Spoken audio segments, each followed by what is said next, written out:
موضوع الدرس التخویفات والتہدیدات للکفار والمشرکین بأحوال الامم السالفہ، سورۃ القتال، تفسیر ابن کثیر۔ الحمدللہ رب العالمین، والصلاة والسلام علی اشرف الانبیاء وسید المرسلین، سیدنا وحبیبنا وشفیعنا محمد وعلى آلہ واصحابہ اجمعین۔ اللہم صل علی سیدنا محمد وعلى آل سیدنا محمد کما صلیت علی ابراہیم وعلى آل ابراہیم فی العالمین انک حمید مجید۔ اعوذ باللہ من الشیطان الرجیم، بسم اللہ الرحمن الرحیم۔ افلم يسيروا في الارض فينظروا كيف كان عاقبة الذين من قبلهم دمر الله عليهم وللكافرين امثالها ذلك بأن الله مولى الذين آمنوا وأن الكافرين لا مولى لهم ان اللہ يدخل الذین آمنوا وعملوا الصالحات جنات تجری من تحتها الانہار والذین کفروا یتمتعون ویأکلون کما تأکل الانعام والنار مثوى لهم وکأی من قریۃ هي أشد قوة من قريتك التي أخرجتك أهلكناهم فلا ناصر لهم۔ اللہ تبارک و تعالی نے کلام مقدس میں ارشاد فرمایا، جیسے آپ نے پڑھا ہے سابقہ آیات میں، کہ ایمان والو اگر تم اللہ کی مدد کرو، یعنی اللہ کے دین کی مدد کرو، اللہ کے پیغمبر کی، اللہ پہ ایمان لانے والوں کی، تو اللہ آپ تمہاری مدد کریں گے اور تمہارے قدم جو ہیں جما دیں گے۔ اب قدم جمانے کا معنی دو ہوتے ہیں۔ بعض علماء فرماتے ہیں کہ اللہ تمہارے قدم جما دیں گے، کیا معنی؟ جب پل صراط سے ہم گزریں گے قیامت والے دن، کہ ہر کسی نے گزرنا ہے، ہر حال میں گزرنا۔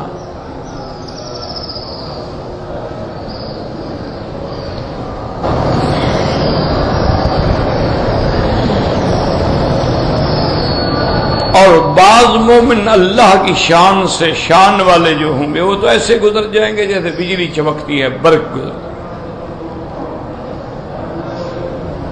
اور بعض آہستہ آہستہ آہستہ اللہ کی رحمت سے ایمان والے آخر گزر جائیں گے، اور کافر جو ہیں وہ گر جائیں گے۔ تو اللہ نے فرمایا تھا یثبت اقدامکم، یعنی ہم تمہارے پاؤں جو ہیں اس صراط پہ قیامت والے دن جب گزرو گے تو جما دیں گے، پھسلو گے نہیں، گزر جاؤ۔ ایک معنی یہ۔ اور بعض علماء فرماتے ہیں رحمہم اللہ علیہم اجمعین کہ اس سے پہلے جیسے کہ آپ نے پڑھا ہے کہ ذکر آ رہا تھا قتال کا، کہ کافروں کے ساتھ جب تمہارا آمنا سامنا ہو جائے تو بس ضرب الرقاب، اب اڑا دو ان کی گردنیں، ان کے فصل کاٹ ڈالو۔ تو معنی یہ ہے کہ تم اگر اللہ کے دین کی مدد کرو گے تو اللہ معرکہ قتال میں دشمن کے سامنے تمہارے پاؤں جما دیں گے، کہ وہاں تم شکست نہیں کھاؤ گے، بزدل نہیں بنو گے، میدان سے نہیں بھاگو گے بلکہ جم جاؤ۔ یہ بھی ایک قول ہے مفسرین رحمہم اللہ علیہم اجمعین۔ اور بعض علماء اس کا یہ ترجمہ بھی فرماتے ہیں کہ یا ایھا الذین آمنوا ان تنصروا اللہ ینصرکم وَيُثَبِّتْ أَقْدَامَكُمْ، وہ فرماتے ہیں کہ ثبت اقدام، تثبیت اقدام سے مراد یہ ہے کہ جب تم دین پر چلو گے، دین کی مدد کرو گے، دین والوں کی مدد کرو گے، اللہ تمہارے قدم دین پہ جما دیں گے۔ اب تم خود بھی دین پہ جم جاؤ گے کہ کتنی بڑی بڑی مشکلات آئیں لیکن تم دین نہیں چھوڑو گے۔ جیسے کہ میرے آقا نے رحمت دو عالم نے صلی اللہ علیہ وسلم نے فرمایا تھا لا تشرک باللہ ان قتلت او حرکت او کما قال رسول اللہ صلی اللہ علیہ وسلم۔ حضور پاک نے فرمایا کہ ایمان لانے کے بعد، کلمہ توحید کے بعد کبھی اللہ کے ساتھ شرک نہ کرنا، چاہے تم قتل کر دیے جاؤ یا چاہے آگ میں ڈال دیے جاؤ، شرک نہ کرنا، یعنی اپنے دین پہ جم جاؤ۔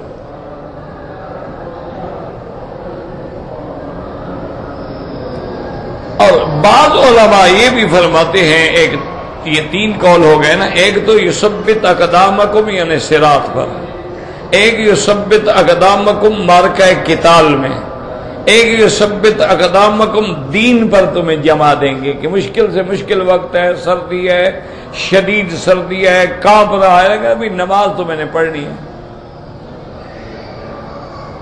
شدید گرمی ہے، آدمی آگ کی طرح کا اولے پڑ رہے ہیں، کہتے ہیں میں نے تو مسجد جانا ہے بھائی، نماز پڑھنی ہے، فرض ہے، اللہ کا کیسے چھوڑ دوں؟ شدید گرمی ہے، کہتے ہیں روزہ اللہ نے فرض کیا ہے، میں نے تو روزہ رکھنا ہے۔ یعنی ہم نے اپنے آنکھوں سے دیکھا ہے، یہاں تو روزے مفت میں مل رہے ہیں نا، یہاں تو ماشاءاللہ روزے کا اللہ کے نزدیک پتہ ہی نہیں لگتا کہ وہ ساری رات بندہ جاگتا ہے، صبح کی نماز پڑھ کے ماشاءاللہ اے سی چلا کے سو جاتا ہے، ظہر کی نماز پڑھ کے اٹھتا ہے پھر سو جاتا ہے، ماشاءاللہ دن سونے میں گزر جاتا ہے، رات کھانے پینے میں گپ شپ لگانے میں گزر جاتی ہے۔ یہاں روزے کا کیا ہے؟ ہاں تو مفت کا روزہ ہے، ورنہ بالکل یعنی دیہاتوں میں آپ دیکھیں کہ جب غربت ہے، بجلی نہیں، پنکھا نہیں، کولر نہیں، اے سی نہیں، اور شدید گرمی ہے، اور عین وقت آ جاتا ہے کبھی کبھی فصل کے کٹنے کا کہ گندم کاٹی جا رہی ہے، گندم کی صفائی ہو رہی ہے، تو اس حالت میں وہ روزے کے ساتھ ہے اور کام کر رہا ہے۔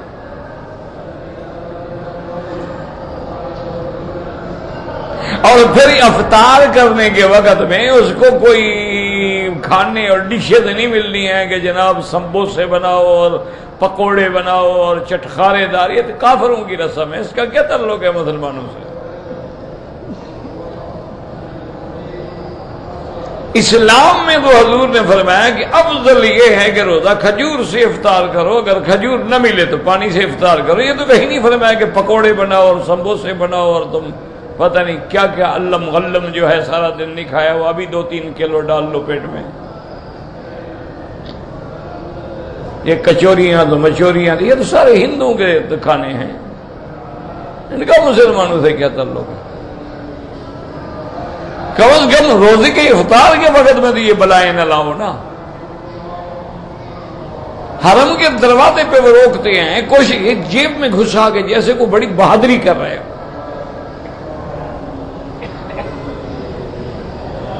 بڑے فخر سے ساتھی کو دکھاتے ہیں، دیکھو میں نے کیسے چوری لے کے آ گیا، اور جو بلا کھائیں گے قالین کے نیچے پھینک دیں گے، اپنے گھر کی قالین کے نیچے کبھی انہوں نے نہیں پھینکی۔ اللہ کے گھر کی اتنا حرمت ہے کہ اس کو گندا کر دو۔ مجھے خود یاد ہے میرے استاد تھے، وہ نابینا تھے، استاد اس لیے تھے کہ میری منزل سنتے تھے، میں نے پڑھا کبھی نہیں ان سے، تو روزے کا شدید یعنی گرمی اور شدت تو رات کو منزل سنانی ہوتی تھی، تو اس میں اتنا ہم مجبور ہو جاتے تھے کہ ہمارے ہاں ایک چھوٹی سی ایک نہر چلتی ہے، ایک بڑی نہر ہے نا پجنن، ایک اس سے ڈسٹریبیوٹری ہے گبول مائنر، وہ بھی اچھی خاصی بڑی ہے، تو اس کے کنارے پہ درخت ہیں، درخت کا سایہ، تو اس کے اندر ہم یہاں تک پانی میں بیٹھ کے منزل یاد کرتے تھے۔ باہر گرمی ہے، جان نکلتی ہے، تو خیر وہ بے مفت ہے۔ تو بعض علماء فرماتے ہیں کہ دین پہ ثابت قدم رہنا کہ ہر حال میں دین پہ جم گیا، کہ سیدنا بلال نے یعنی ظلم کرنے والے ظالموں کے ہاتھ تو تھک گئے لیکن بلال جمع رہا۔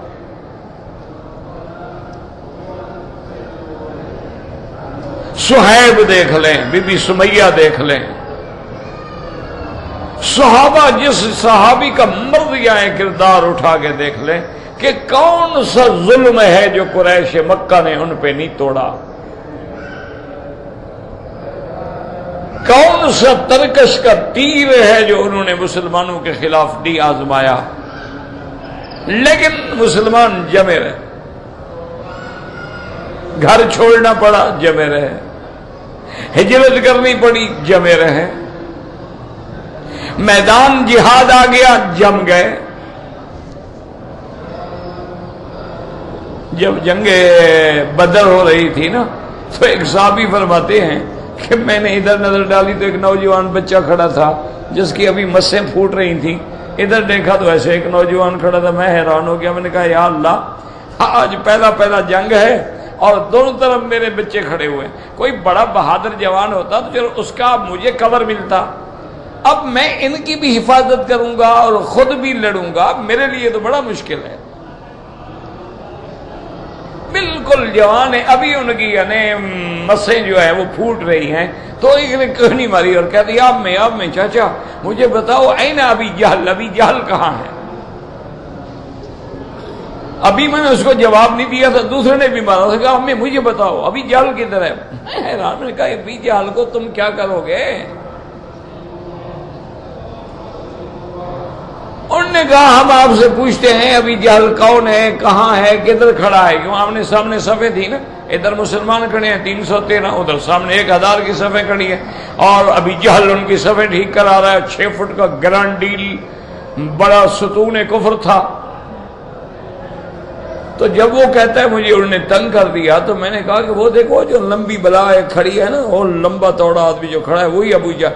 وہ کہتے ہیں ابھی میرا ہاتھ واپس نہیں آیا کہ شاہین پہنچ گئے ابو جہل تک، دونوں کی تلواریں اس کی گردن پہ پڑ چکی تھی۔ مارکا پہلا نوجوانوں نے جیت لیا، جب سردار مر جائے حوصلے تو ہار جاتے ہیں نا پھر۔ تو یہ ہے ثابت قدم کے بچے ہیں بیچارے، کبھی جنگ ہی نہیں لڑی، ابو جہل کو دیکھا ہی نہیں، کبھی دیکھا ہوتا تو کیوں پوچھتے، لیکن جانتے تھے کہ ہمارے آقا کا دشمن ہے۔ انہوں نے کہا آج پھر یا دشمن زمین پہ زندہ رہے گا یا ہم زندہ رہے گا۔ ایک ہم ہیں حضور کی توہین ہو، کارٹون بنائے جائیں، گستاخیاں کی جائیں، ہم پیزے کھا رہے ہیں، ہم برگر سے اپنا شغل ماشاءاللہ فرما رہے ہیں۔ انہوں نے مسلمانوں کا ٹیمپو دیکھنے کے لیے اس مقام پہ ہمیں پہنچا دیا ہے کہ پیغمبر کی توہین، اور پھر علل اعلان کہ ہم اللہ کے قرآن کو ساری مخلوق کے سامنے نعوذ باللہ جلا دیں گے۔ آپ کو پتا ہے کہ کافروں نے کیا کیا ہے؟ ایسے میٹ بنائے گئے ہیں جو بیت الخلا اور حمام اور لیٹرینوں کے دروازے پہ پڑے ہوتے ہیں نا جوتوں کے لیے، ان پہ قرآن لکھا ہوا ہے۔ ایسے جوتے بنائے ہیں کمپنیوں نے، ان کے نیچے اللہ لکھا ہوا ہے۔ ایسے کمپنیوں نے عورتوں کے لیے انڈر ویئر بنائے ہیں، ان کے اوپر اللہ لکھا ہوا ہے تاکہ پیشاب کی جگہ پر اللہ کا نام آئے۔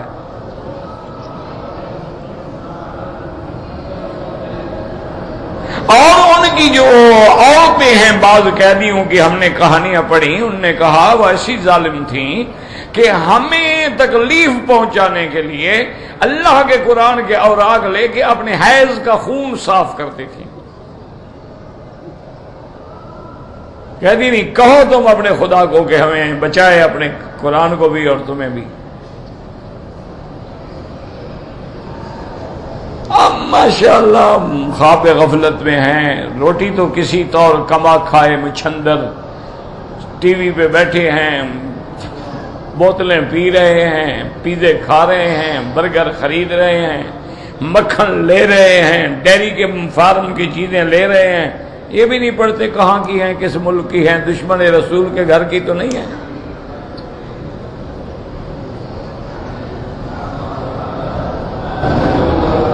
یہ دیکھو ورنہ اصولی بات یاد رکھو، اب دیکھو نا مثلا بابری مسجد ہے، فلان ہے، کوئی ایک مسجد ہے بنا،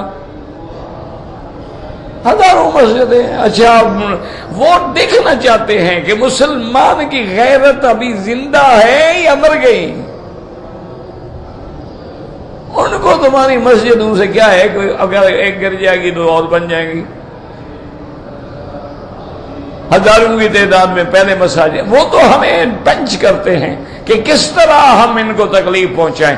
جب یہ پاگل ہوں گے پھر ہم کہیں گے دیکھو ہر جگہ دہشت گرد مسلمان ہیں۔ پہلے اس کو پاگل بنایا جاتا ہے، پہلے اس کا ٹیمپو لوز کر دیا جاتا ہے، اس کو اس مقام پہ لے آتے ہیں کہ سامنے دیوار ہے، یا دیوار توڑو یا سر پھوڑو۔ ہم مسلمان ہیں، اقتدار کے لیے لڑ رہے ہیں، کرسیوں کے لیے لڑ رہے ہیں، روٹی ہمیں نہیں ملتی، کھانا ہمیں نہیں ملتا، اور ہمارے جناب یہ ہے کہ چینی نہ ملے تو معلوم ہوتا ہے کہ شاید سارے لوگ مر جائیں گے۔ او یار تم ایک ہفتہ خریدنا چھوڑ دو، دیکھو کتنے کی بیچتے ہیں۔ نہ چینی جب تک نہیں تھی ہم لوگ مر گئے تھے۔ وہ پہلے دور میں تو گڑ ہوتے تھے نا، یاد ہے نا، گنا کمان سے گنے کا رس نکلتا تھا نا، بڑے بڑے کڑھا چڑھتے تھے، وہاں بیٹھ کے گرم گرم ہم کھایا کرتے تھے۔ اور کبھی شوق ہوتا تو اس میں شکر کنڈی ڈالو بھی، گاجر ڈالو بھی، یہ ڈالو بھی، کڑھا، وہ چونکہ اس میں میٹھا بن رہا ہے نا، وہ میٹھی بھی ہو جاتی، پک جاتی، تو بڑے شوق سے ہم کھاتے تھے، طالب تھے، اور کوئی ہمارے پاس سون حلوے تھوڑے ہوتے تھے، یہی ہماری مٹھائی ہوتی تھی۔ وہ بھی ذمہ داروں کی مہربانی ہوتی تھی کہ یہ طالب ہیں بیچارے، یار ان کو کچھ نہ کہو۔ کسی کے مٹر توڑ لیے، کسی کے چنے توڑ لیے، آگ میں جناب ڈالے، بیٹھ گئے، کھا لیے، سبحان اللہ، ہماری پکنک ہو گئی۔ جب پڑھتے تھے تو یہ چیزیں تھی ہماری، ہم کوئی کھانے تھوڑے ملتے تھے، ڈشیں لگتی تھی۔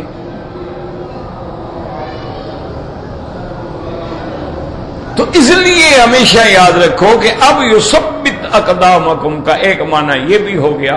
اب آخری قول یاد رکھو، بعض علماء فرماتے ہیں یا ایھا الذین آمنوا ان تنصروا اللہ ینصرکم وَيُثَبِّتْ أَقْدَامَكُمْ۔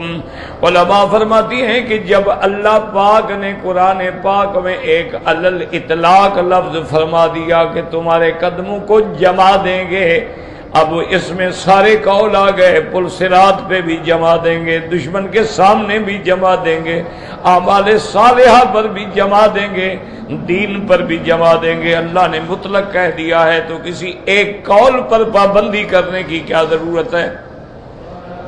اللہ نے اطلاق کہا ہے نا یثبت اقدامکم، جہاں جہاں ضرورت ہوگی یثبت اقدامکم۔ والذین کفروا فتعصا لهم وَأَضَلَّ أَعْمَالَهُمْ، اور اللہ پاک نے فرمایا جنہوں نے کفر کیا ان کے لیے ہلاکت ہو، اللہ نے ان کے اعمال کو بہت دور ڈال دیا، پھینک دیا، مٹا دیا ہے۔ اب اس کے بعد جب کافروں کا ذکر آ گیا تھا تو اب اللہ پاک کافروں کو تنبیہ کرتے ہیں، اس کو کہتے ہیں تخویفات۔ تخویفات یاد رکھو، قرآن میں تخویفات، جیسے قرآن میں بشارات، قرآن میں انذارات، اسی طرح قرآن میں تحدیدات، تخویفات۔ پھر تخویفات دو قسم کی ہوتی ہیں، تخویفات دنیاوی اور تخویفات اخروی۔ کبھی اللہ دنیا کے قصوں سے، سابقہ قوموں کی ہلاکت سے ہمیں ڈراتے ہیں، اور کبھی اللہ آخرت کا ذکر کر کے، قیامت کا ذکر کر کے، جہنم کا ذکر کر کے، عذاب قبر کا ذکر کر کے ڈراتے ہیں۔ تو اب یہ دنیاوی تخویف، افلم یسیروا فی الارض فینظروا کیف کان عاقبۃ الذین من کیف کان عاقبۃ الذین من قبلہم دمر اللہ علیہم وللکافرین امثالها۔ اللہ پاک فرماتے ہیں میرے مدنی، میرے محبوب سیدنا محمد مصطفیٰ صلی اللہ علیہ وسلم، آپ ان کافروں سے کہو افلم یسیروا، کیا یہ نہیں چلتے پھرتے دنیا میں؟ اندھے ہیں، کبھی یمن جاتے ہیں، کبھی شام جاتے ہیں۔ افلم یسیروا فی الارض فینظروا، مانا ینظروا کا مانا صرف دیکھنا نہیں، نظر عبرت کے ساتھ دیکھیں، غور کریں، تدبر کریں۔ یہ نہیں ہے کہ گزر جاؤ، جیسے آج مسلمان چاند گرہن ہوتا ہے گزر گیا، سورج گرہن ہوتا ہے گزر گیا، کسی جگہ زلزلہ آتا ہے گزر گیا، کسی جگہ سونامی آتی ہے گزر گیا، اس کے بعد بھول گئے، یاد ہی نہیں ہے، پتہ ہی نہیں، ہر چیز گویا کہ بھول گئے۔ انا للہ و انا، آج ہی میں پڑھ رہا تھا، سن رہا تھا خبریں کہ وہ ایک بس تھی، بس جس میں بچے تھے سکول جانے والے، وہ جناب گاڑی کا جیسے ہوتے ہیں ٹرین کے راستے میں سڑک پہ پھاٹک لگے ہوئے ہوتے ہیں، وہ پھاٹک کھلا ہوا تھا، کوئی دیکھنے والا نہیں تھا، اس ڈرائیور صاحب نے گاڑی چلا دی، اوپر سے ٹرین آ گئی، 13 بچے اسی وقت شہید ہو گئے اور باقی زخمی ہسپتالوں میں پڑے ہیں۔ ایمان سے کہیں آج ان کے گھر کا کیا عالم ہوگا، جن کے پھول جیسے بچے پڑھنے گئے اب لاشیں اٹھ کے گھر آ گئے۔ انا للہ و انا الیہ راجعون۔ اللہ ان پہ رحم فرمائے، اللہ ان کے پسماندگان کو صبر جمیل عطا فرمائے۔ میاں چنو کے علاقے کا تقریباً یہ واقعہ ہے، یعنی 13 بچے جو اسکول جا رہے ہیں اسی وقت موقع پہ شہید ہو گئے، اور باقی زخمی ان کا بھی خدا جانے کیا ہوگا، اور پھر ان کا کوئی بچ بھی گیا، کسی کی ٹانگ نہیں، کسی کا کیا، اس کی کیا زندگی ہے۔ غفلت کیا ہے جناب، ایک آدمی نے گیٹ کا خیال نہیں کیا۔ بھائی جب گیٹ لگا ہوا ہے، گاڑی کا ٹائم ہے، کھلا ہوا کیسے ہے؟ اچھا ڈرائیور بسوں والے کہتے ہیں یار تھوڑا مہربانی کرو یار، کھولو نا، ہم جلدی نکل جائیں، ہمارا ٹائم مس نہ ہو، ہم اگلے بس والے سے آگے نکل جائیں، وہ بھی کرتے ہیں۔ لیکن اگر کوئی قانون ہو، کوئی پوچھنے والا ہو، ان دونوں کو لٹکا دو نا اسی جگہ جن نے 13 بچوں کو مارا ہے، جن نے 13 معصوم بچے، ان ایمان سے کہو آج اس شہر میں، اس گھر میں، اس علاقے میں کیا عالم ہوگا جب 13 لاشیں اکٹھی اٹھیں گی۔ کوئی تصور کرو، تم اس دن تصور کرو گے جب تمہارے بیٹے پہ وقت آئے گا، کسی دوسرے کی اولاد ہے، سنو گے بھول جاؤ گے، چھوڑو یار گزر، اور یہ تو روز ہوتے ہیں نا، یہ مسلمان ہے۔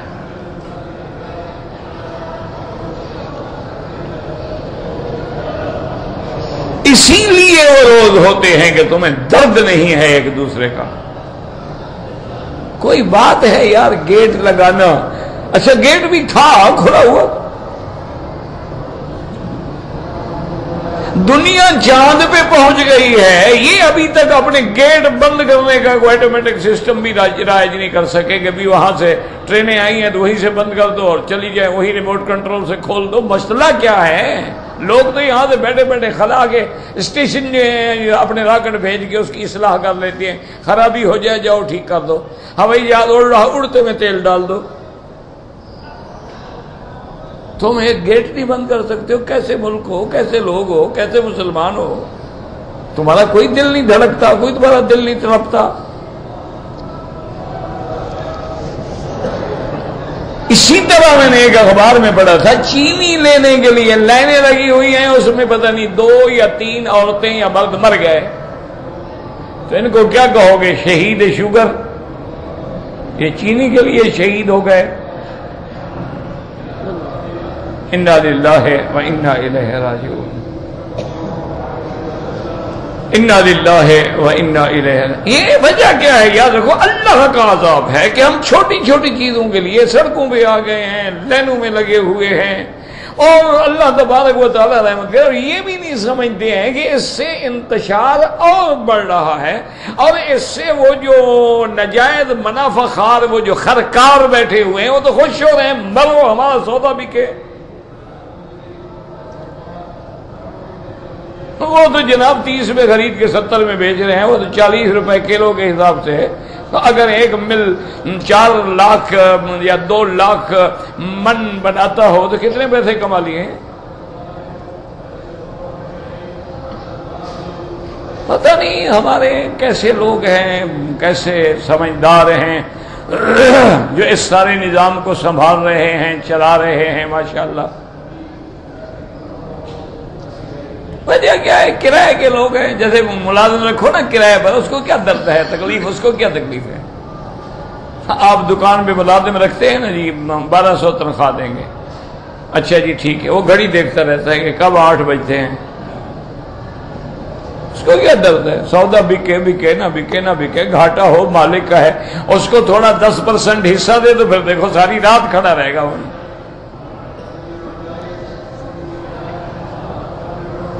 اس کو خود فائدہ ہو رہا ہو تو 20 لیٹر کے زمزم کے پانی سر پہ اٹھا کے بیچ رہا ہوگا، ٹانگیں نیچے کانپ رہی ہیں، لیکن اٹھا رہا ہے، پیسہ کمانا ہے نا۔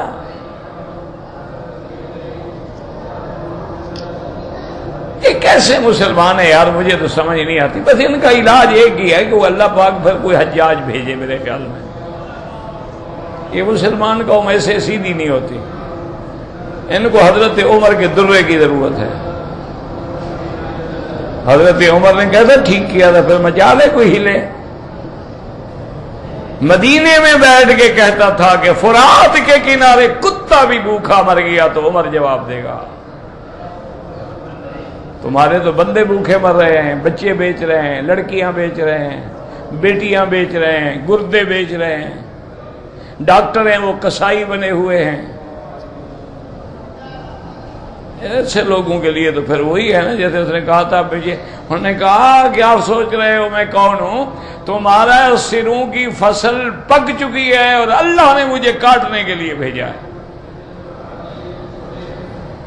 ہاں یہ جناب، اس کو جو مرضی آئے کہو، ظالم کہو، ڈکٹیٹر کہو، اس نے امن ایسا کر دیا، اس نے کہا آج کے بعد کوئی دروازہ بند نہ کرے، کوئی اپنے مال مویشی پہ پہرا نہ دے، جس کی چوری ہوگی گورنر دے گا۔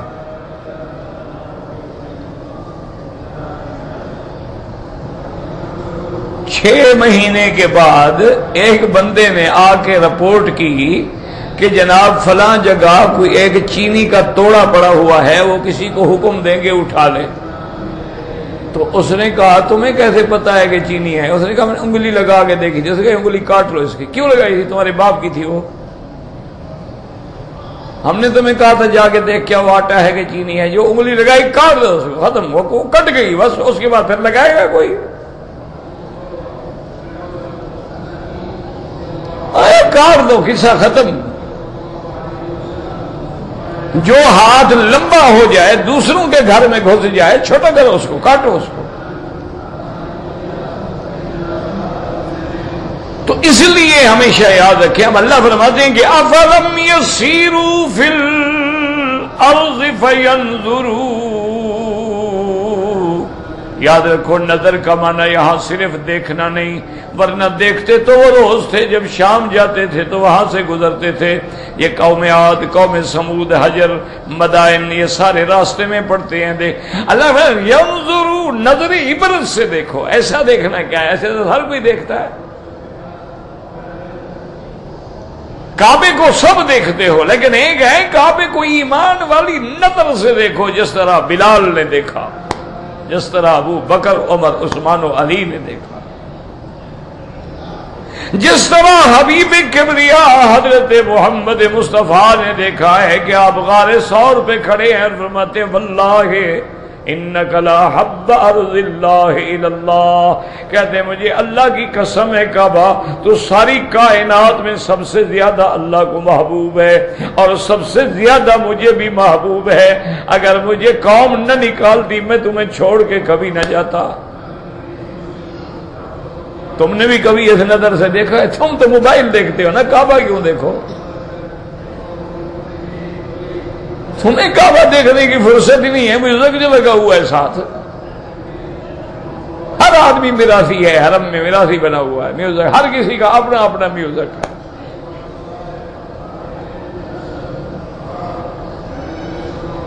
اس لیے فرمایا کہ نظر عبرت سے دیکھو، فَيَنظُرُوا، غور کرو، تدبر کرو، نظر عبرت ڈالو. كَيْفَ كَانَ عَاقِبَةُ الَّذِينَ مِن قَبْلِهِمْ، تم سے پہلے جو قومیں گزری ہیں ان کا انجام کیا ہوا. دمر اللہ علیہم، اللہ نے ان کو انہی پہ کچل کے مار دیا، برباد کر دیا. تدمیر مانا کسی چیز کو خراب کر کے ختم کر دینا، جیسے کسی چیز پہ بلڈوزر پھیر دو نا. دمر اللہ علیہم، اللہ نے ان پر ان کے ملبے، ان کے گھر ان کے اوپر ڈال دیا اور کچل دیا ہمیشہ کے لیے. وَلِلْكَافِرِينَ أَمْثَالُهَا، یاد رکھو یہاں بھی دو ترجمے ہیں. وَلِلْكَافِرِينَ أَمْثَالُهَا، ان کافروں کے لیے بھی اسی طرح ہوگا جیسے پہلوں کے ساتھ ہو چکا ہے. جیسے پہلوں کو اللہ نے برباد کیا، اگر یہ بھی کفر و شرک پہ اڑے رہے تو ان کو بھی برباد ہونا ہوگا. اور بعض علماء نے فرمایا نہیں، اس کا اور ترجمہ ہے کہ دمر اللہ علیہم، دنیا میں اللہ نے ان کو برباد کر دیا. وَلِلْكَافِرِينَ أَمْثَالُهَا، بس اسی عذاب پہ بس نہیں بلکہ کافروں کے لیے ایسا عذاب اصل آخرت میں تیار ہے. وَلِلْكَافِرِينَ أَمْثَالُهَا. اچھا کیوں ہوا، کیوں کافروں کو اللہ نے برباد کر دیا اور مومنوں کو بچا لیا؟ ذَلِكَ بِأَنَّ اللَّهَ مَوْلَى الَّذِينَ آمَنُوا وَأَنَّ الْكَافِرِينَ لَا مَوْلَى لَهُمْ. یہ اس لیے کہ اللہ ولی ہے، ناصر ہے، مددگار ہے ان لوگوں کا جو ایمان والے ہیں. لیکن جو کافر ہیں اللہ ان کا مددگار نہیں ہے، ان کا ناصر نہیں ہے، ان کا معاون نہیں ہے. اس لیے یاد رکھو کہ لفظ مولا جو ہے نا کئی معنوں میں استعمال ہوتا، لیکن محتاط علماء یہی کہتے ہیں کہ لفظ مولا چونکہ اللہ کے نام سے استعمال ہوتا ہے لہذا کسی کو مولانا نہیں کہنا چاہیے، کیونکہ قرآن پاک میں آتا ہے انت مولانا فانصرنا علی القوم الکافرین. لیکن بعض علماء فرماتے ہیں کہ کسی دوسرے پر بھی مجازن اطلاق جائز ہے، جیسے کہ حضور نے فرمایا تھا کہ جو بندہ مر جائے، قرضہ چھوڑ جائے، جائیداد کوئی نہیں ہے، تو آپ نے فرمایا انا مولا لمن مولا لہو، جس کا کوئی مددگار کرنے والا نہ ہو اس کی میں مدد کروں گا بیت المال سے. تو وہاں لفظ مولا کا اطلاق ہے. اسی طرح سے بعض صحابہ بھی کہتے تھے مولانا، لیکن افضل یہی ہے کہ آدمی احتیاط کرے کہ جس کلمے میں تھوڑا سا شبہ بھی پڑ جائے نا اس سے بچنا بہتر ہوتا ہے. ہمارے یہاں تو رواج ہو گیا نا مولانا کے بغیر تو کوئی لکھتا ہی نہیں. میری طرح چاہے پرائمری نہ پڑھا ہوا نام تو مولانا لکھے گا نا ساتھ. ہمارے ہاں تو عجیب سارا کوئی آوے کا آوا بگڑا ہوا ہے. مدرسہ ہوگا اس میں ایک استاد ہوگا 4 طالب ہوں گے، باہر بورڈ لگا ہوگا جامعہ، انا للہ و انا الیہ راجعون. وہ جامعہ بدبختو یونیورسٹی کو کہتے ہیں. جامعہ کا معنی یہ تھوڑا ہوتا ہے کہ باہر مدرسہ جامعہ ہے. اچھا اس کا نتیجہ کیا نکلا ہے کہ ہمارے ملکوں کی جو شہادہ ہوتی ہے، جو سند ہوتی ہے، چاہے وہ صحیح معنی میں بڑے اعلیٰ مدرسے کی ہو، یہاں کوئی نہیں مانتا. وہ کہتے ہیں یار تمہارے یہاں تو 4 بچے جہاں پڑھتے ہیں اس کو بھی جامعہ کہتے ہیں، کیا پتہ یہ کیسا جامعہ ہوگا. بھئی مدرسہ ہے، مدرسہ لکھو. تحفیظ القرآن کا مدرسہ ہے، مدرسہ تحفیظ القرآن لکھو. نہیں جامعہ جامعہ جامعہ سے نیچے تو گزارا ہی نہیں ہے نا. اسی طرح بھی ایک عالم ہے، شیخ ہے، فضیلت الشیخ ہے، اس کو لیکن مولانا کے بغیر گزارا ہی نہیں. اب تو ماشاءاللہ ایسے ایسے لقب آ گئے ہیں کہ مولانا اور خطیب العصر اور خطیب الدہر، غزالی دوران، اور ماشاءاللہ جیسے کسی اندھی کا نام روشن چراغ رکھ دو، چراغ بی بی ہے، نظر آئے نا نام چراغ بی بی ہے۔ یہ ہمارے اکثر ایسے ہوتے ہیں ماشاءاللہ کہ ان کو پتہ ہی نہیں ہوتا کہ مسئلہ کیا ہے، لیکن ساتھ اتنے بڑے بڑے لقب ہوتے ہیں ماشاءاللہ، یعنی پورا صفحہ چاہیے لقب لکھنے میں۔ انا للہ و انا الیہ راجعون۔ اللہ اکبر، یہ بے تکلف اور دین کھڑا جو تھا نا صحابہ میں، یا ابا بکر، یا عمر، بس یا عثمان، اللہ کے نبی کے پاس آ جاتے، بچے آ جاتے، اور یا محمد، کوئی لقب نہیں، سیدھے سیدھا نام لے رہے ہیں۔ آج کل تو کسی پیر کا تم ایسے سیدھا نام لو نا، انشاءاللہ تمہارے دانت بھی نہیں بچیں گے سلامت، خلیفے نکال لیں گے پیر، چاہے کہے نہ کہے۔ آگے جو بیٹھے ہیں چمچے جو حرام کی روٹیوں پہ پل رہے ہیں، کچھ تو قربانی کا موقع آتا ہے تو موقع دکھاتے ہیں نا، ہاں کوئی خطرہ آ جائے تو انشاءاللہ سب سے پہلے وہی بھاگتے ہیں، پیر وہ کھڑا ہے۔ تو اس لیے ہمیشہ یاد رکھیں، احتیاط بہتر ہے کہ آدمی استعمال نہ کرے، ورنہ علماء نے لکھا جائز ہے۔ مولا کا معنی دوست بھی ہے، مولا کا معنی ولی بھی ہے، مولا کا معنی مددگار بھی ہے، مولا کا معنی مالک بھی ہے، مولا کا معنی غلام بھی ہے کہ مولا القوم منہم، غلام بھی اپنی اس قوم سے شمار ہوتا ہے، کئی معنوں میں استعمال۔ اب اللہ ذالک بأن اللہ مولا الذین آمنوا وَأَنَّ الْكَافِرِينَ لَا مَوْلَى لَهُمْ۔ لیکن یاد رکھو علماء نے سوال کیا ہے کہ دوسری جگہ پہ قرآن میں آتا ہے کہ اللہ سب کا مولا ہے، چاہے وہ مومن ہو چاہے کافر ہو، اور یہاں ہے کہ اللہ کافروں کا مولا نہیں ہے، تو بظاہر دو آیتوں میں تعارض ہے۔ ہوا مولاہم الحق، اللہ سب کا مولا ہے، یہاں قرآن کہتا ہے کہ نہیں، کافروں کا نہیں۔ علماء نے فرمایا وہاں مولا بمانے مالک ہے کہ سب کا مالک اللہ تبارک و تعالی ہے، مومن ہوں یا کافر ہوں۔ قل اللہم مالک الملک تؤتی الملک من تشاء، اور یہاں مولا بمانے ناصر ہے، مددگار ہے، اللہ مومنوں کا حامی و ناصر ہے، کافروں کا نہیں۔ اسی لیے جب جنگ احد میں شکست ہو گئی، ابو سفیان نے نعرہ بلند کیا، اس نے کہ اعلو حبل، آج ہمارا خدا حبل اونچا ہو گیا، مسلمان شہید ہو گئے۔ صحابہ نے فرمایا جواب دو، صحابہ کو حضور نے فرمایا جب وہ نعرہ مر لگائے تو تم بھی جواب دو۔ جب اس نے کہا اعلو حبل، تو آپ نے فرمایا کہو اللہ اعز و اجل، سب سے بلند اللہ کی ذات ہے، حبل کیا ہے؟ اس کے بعد اس نے دوبارہ نعرہ لنا العزا ولا عزا لکم، انہوں نے اپنے ایک معبود کا نام عزا رکھا ہوا تھا، کہنے لگا آج ہمارے لیے غلبہ ہے، آج عزا ہمارے ساتھ ہے، غلبہ ہمارے ساتھ ہے، عزت ہمارے ساتھ ہے، تمہارے ساتھ ہے۔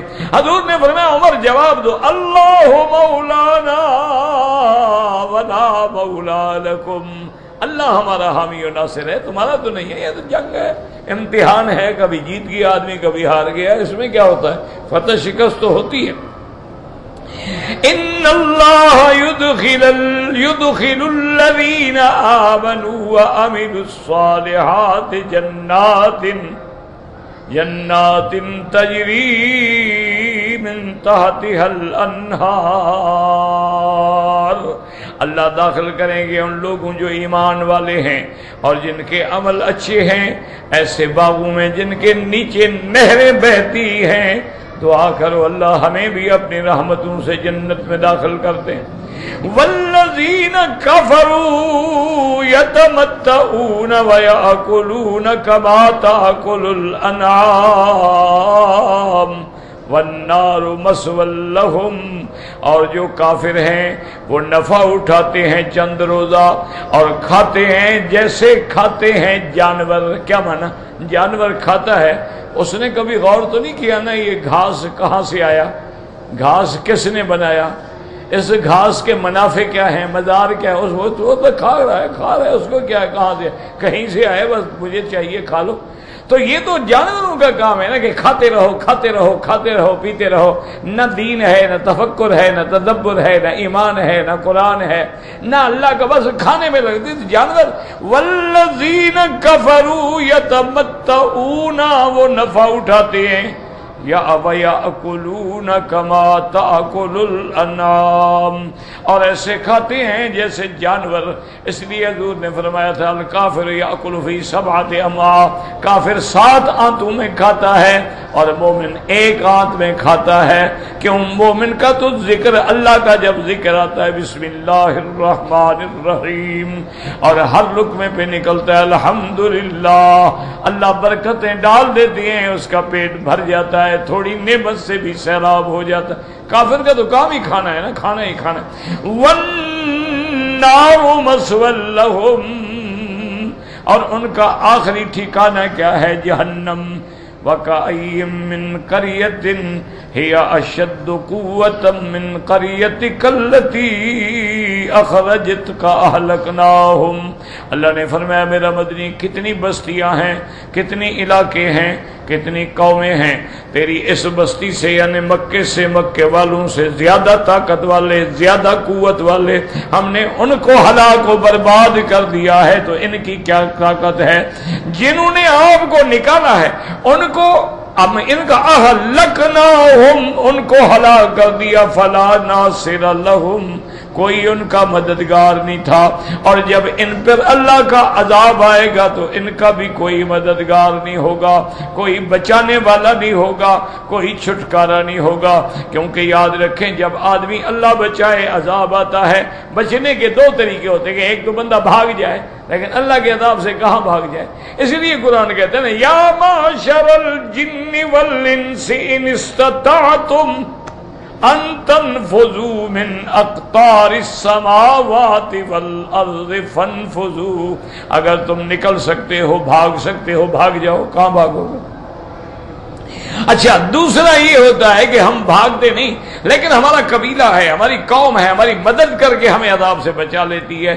اللہ تبارک و تعالی نے فرمایا یرسل علیکما شواظ من نار ونحاس فلا تنتصران، جب تم پر آگ کے میزائل برسائے جائیں گے، اور جب تمہارے سروں پہ پگھلا ہوا تانبا ڈالا جائے گا، فلا تنتصران، کوئی نہیں ہوگا جو تمہاری مدد کرے۔ یعنی نہ آدمی بھاگ سکتا ہے، نہ کوئی مدد کرنے والا ہے، نتیجہ کیا ہے؟ ہلاکت ہی ہلاکت ہوگی۔ اس لیے یہاں بھی فرما دیا ہے اہلکناہم، ان بستیوں کو ہم نے ہلاک کر دیا، فلا ناصر لہم، ان کا کوئی مددگار نہیں تھا۔ میرے محبوب اگر ہم ان کافروں کو ہلاک کریں گے، یہ بھی میرے عذاب سے نہیں بچ سکتے، ان کا بھی کوئی مددگار نہیں۔ اللہم اجرنا من النار، یا اللہ ہمیں عذاب سے محفوظ فرما، اور پوری امت محمد مصطفیٰ صلی اللہ علیہ وسلم سے عذاب رفع فرما دے۔ اللہم اغفر امت محمد صلی اللہ علیہ وسلم، اللہم ارحم امت محمد صلی اللہ علیہ وسلم، اللہم اجبر امت محمد صلی اللہ علیہ وسلم۔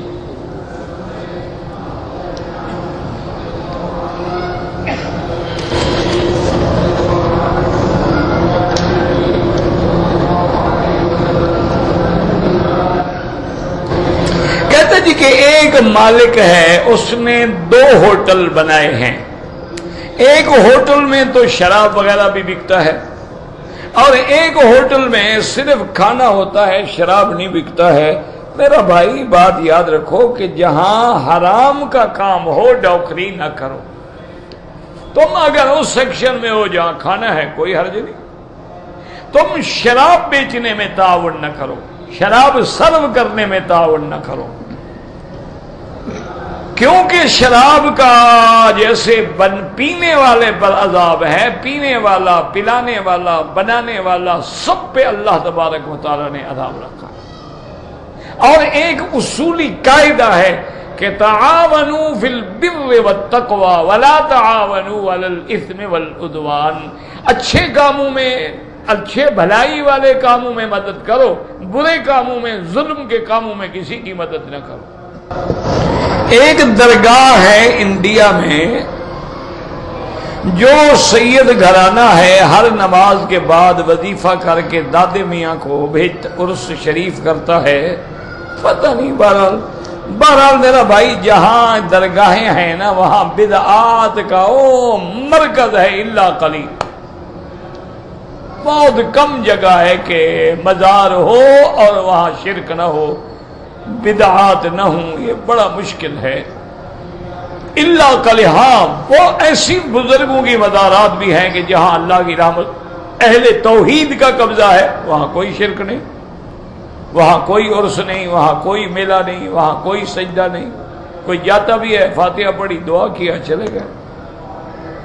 یہ جو درگاہیں بن گئی، عرس بن گئے، میلے بن گئے، یہ تو رواج ہے، اس کا شریعت سے کوئی تعلق نہیں ہے اور بالکل گناہ ہے، اور جتنے لوگوں کو ہم اس بدعت میں ڈال رہے ہیں ان سب کا گناہ بھی ہمارے اوپر ہے۔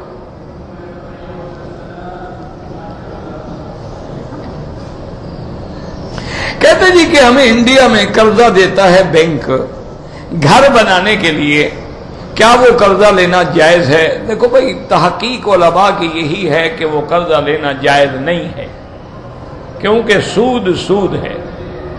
وہ جو ایک مسئلہ ہے نا کہ بھی حربی کافر کے ساتھ سود نہیں ہوتا، یعنی ایک کافر جو مسلمانوں سے جنگ لڑ رہا ہے تو اس کا تو سارا مال لینا حلال ہے، سود کا کیا مطلب؟ وہاں تو سود نہیں ہوتا، لیکن یہ حربی تو نہیں ہے نا۔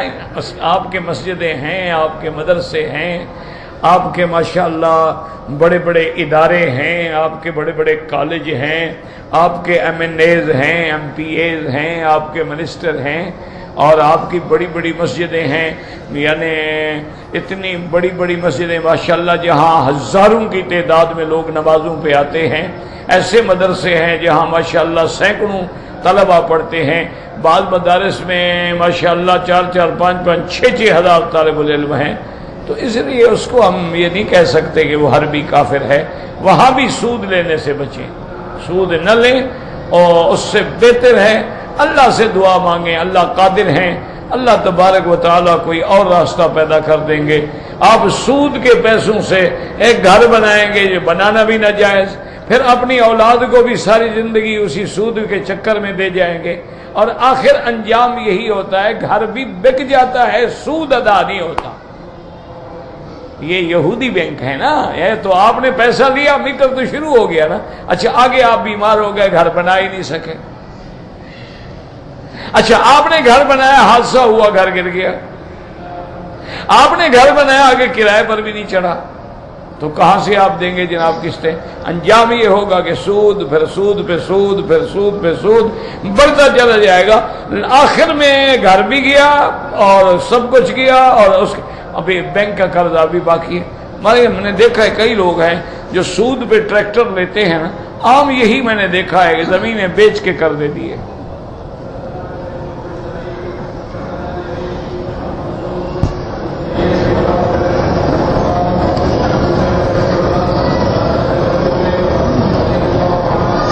ایک آدمی کے پاس پیسہ خالص حلال ہے، دوسرے آدمی کے پاس پیسہ حرام کا ہے، کیا دونوں مل کے تجارت کر سکتے ہیں؟ تم نے ضروری حرام والوں کے ساتھ ملنا ہے، کوئی حلال والا ڈھونڈ لو، اس کا حرام انشاءاللہ تمہیں بھی لے ڈوبے گا۔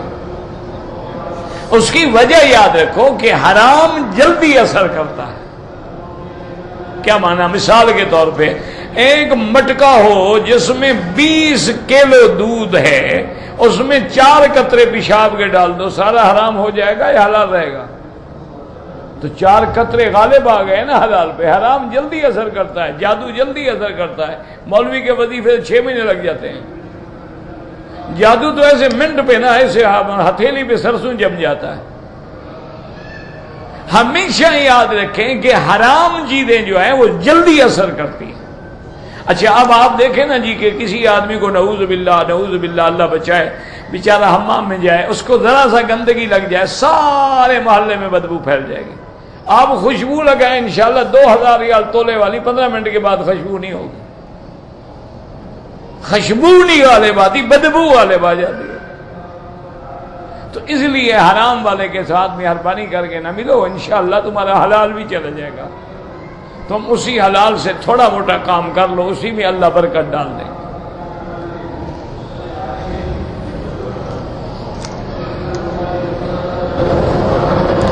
کوئی بندہ اپنی مرضی سے رمضان کا روزہ توڑے، بھئی دیکھیں مجبور تھا پھر تو گناہ نہیں ہے.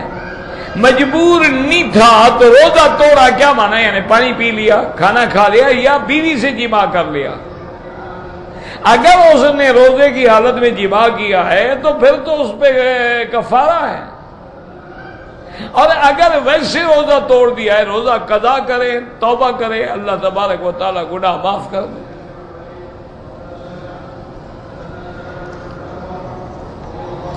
استخارے کا معنی ہوتا ہے اللہ تبارک و تعالی سے مشورہ کرنا کہ یا اللہ میں یہ کام کروں یا میں یہ کام نہ کروں. یا اللہ اگر میرے لیے یہ کام خیر ہے، ان ھذا الامر خیر لی فی دینی و معاشی و عاقبت امری فی عاجلہ و آجلہ فقدرہ لی ویسرہ لی فسہل علی ذلک الامر ثم بارک لی فیہ وَإِن كُنْتَ تَعْلَمُ أَنَّ هَذَا الْأَمْرَ شَرٌّ لِّي فِي دِينِي وَمَعَاشِي. طریقہ یہ ہوتا ہے کہ 2 رکعت نماز بنیت استخارہ پڑھو، اس کے بعد درود شریف پڑھو، اور اس کے بعد دعا استخارہ جو ہے کوئی کتاب لے لو نماز والی، اس میں لکھا ہوگا. تو وہ دعا اگر یاد نہیں ہے تو اسی کو دیکھ کے کم از کم 3 دفعہ وہ دعا پڑھو. اور جب لفظ آئے ان ھذا الامر، وہاں اس کام کا نام لو کہ یا اللہ میں فلاں جگہ شادی کروں نہ کروں، فلاں گھر لوں نہ لوں، فلاں کاروبار کروں نہ کروں، اس چیز کا نام لے باقاعدہ. اور 3 دفعہ دعا مانگ کے درود شریف پڑھ کے اللہ پہ چھوڑ دیں. دیکھیں کہ تمہارے دل کا رجحان کیا ہے. یہ ضروری نہیں ہوتا کہ خواب نظر آئے، خواب نہیں نظر آنا ضروری ہوتا. اب طبیعت کرنے کو چاہتی ہے، بالکل کوئی پتہ نہیں، پھر دوسری رات کرو، پھر بھی کوئی پتہ نہیں لگتا، پھر تیسری رات کرو. حضور پاک نے فرمایا کہ 7 راتوں تک استخارہ کرو. اور اگر پہلی رات ہی واضح ہو جائے تو پھر کافی ہے. واضح ہو جائے کہ اس کام میں بہتر ہے، خیر ہے، اور اسباب پیدا ہونے شروع ہو جائیں، سمجھو خیر ہے. اگر کوئی آدمی قرآن شریف پڑھ کر یا نفل پڑھ کے جو فوت ہو گئے ان کو بخشے، بالکل ان کو ثواب ملتا ہے، اللہ ثواب عطا فرماتے. بھئی اللہ کے بندے اگر ان کو فائدہ نہ ہوتا تو پھر مرنے کے بعد ان کے لیے ہم دعائیں بھی نہ کرتے، جب فائدہ ہی کوئی نہیں مرنے والے کو. کہتے جی کہ ہمارے ملک میں جنازے کی نماز کے بعد سلام دونوں طرف کیا جاتا ہے. دونوں طرف بھی جائز ہے، ایک طرف بھی جائز ہے. یہاں کے علماء جو ہیں وہ یہ کرتے ہیں، حدیث میں دونوں طرف بھی سلام موجود ہے، ایک حدیث میں ایک طرف بھی موجود ہے. وہ یہ کرتے ہیں کہ باقی ساری نمازوں میں دونوں طرف کرتے ہیں، اور جنازے میں ایک طرف کر لیتے ہیں تاکہ دونوں حدیثوں پہ عمل ہو جائے. اور امام ابو حنیفہ فرماتے ہیں سیدھی سی بات ہے، جتنا گڑ ڈالو گے اتنا میٹھا ہوگا، جتنے کلمات خیر کے زیادہ ہوں گے اتنی نیکیاں بڑھ جائیں گی کہ کم ہو جائیں گی. ایک آدمی کہے السلام علیکم، ایک آدمی کہے السلام علیکم ورحمۃ اللہ، ایک آدمی کہے السلام علیکم ورحمۃ اللہ وبرکاتہ، تو بڑھتا جائے گا. تو 2 دفعہ کرے گا زیادہ ثواب مل جائے گا. تو یہ کوئی لڑائی والے مسئلے نہیں ہیں. جو ایک طرف کر رہے ہیں ان کا بھی ایک اجتہاد ہے، اللہ ان کی بھی قبول فرمائے. اور جو 2 طرف فرماتے ہیں ٹھیک ہے، اللہ کا نام 2 طرف لیا جا رہا ہے، السلام اللہ کا نام ہے نا، السلام المومن المہیمن العزیز الجبار المتکبر. تو جتنی دفعہ اللہ کا نام زیادہ لیا گیا اتنا زیادہ اجر و مثوبت ہوگی. تو بہرحال آپ کوشش کیا کریں کہ جھگڑوں سے بچیں، اختلاف سے بچیں، تفرقہ سے بچیں، امت محمد مصطفیٰ میں جوڑ پیدا کریں، حضور کی امت کو ملائیں، ان کو صراط مستقیم پہ لائیں، ان کو برائیوں سے روکیں. 2 سلام والے ہو یا 1 والے، اس پہ محنت کرو. جو نماز پڑھتا ہی نہیں، جو پڑھ رہا ہے، اس غریب کو کچھ نہ کہو، اس کو نہ بھگاؤ مسجد سے.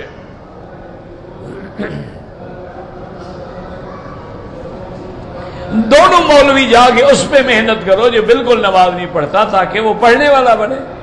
اللہم صلی علی سیدنا محمد وعلی آل سیدنا محمد کما صلیت علی ابراہیم وعلی آل ابراہیم فی العالمین انک حمید مجید۔ اللہم انت ربی لا الہ الا انت الاحد الصمد الفرد الذی لم یلد ولم یولد ولم یکن له کفوا احد۔ اللہم انت ربی لا الہ الا انت الحنان المنان بدیع السماوات والارض یا ذا الجلال والاکرام۔ یا لطیف الطف بنا فی تیسیر کل اسیر فإن تیسیر کل عسیر علیک یسیر۔ اللہم انت المیسر لکل اسیر وانت علی کل شیء قدیر۔ اللہم یسر امورنا وامور اولادنا واولاد اولادنا وبناتنا وذریاتنا واخواننا وامور من احبنا وامور من اہدى الینا وامور من احسن الینا وامور من اوصانا واستوصانا وامور المسلمین برحمتک یا ارحم الراحمین۔ یا شافی یا سلام اللہم اشفنا واشف مرضانا وارحم موتانا واستجب دعاءنا ولا تخيب رجاءنا برحمتك يا ارحم الراحمين۔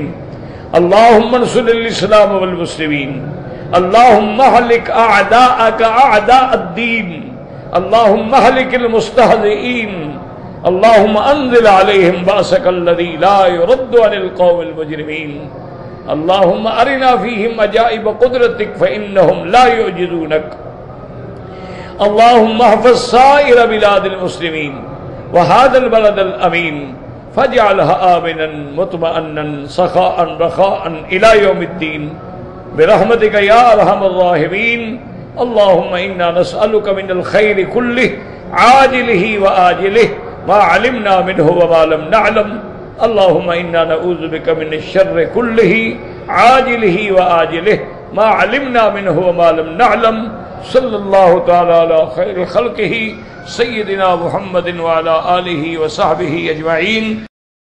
عین عین عین عین عین عین عین عین عین عین عین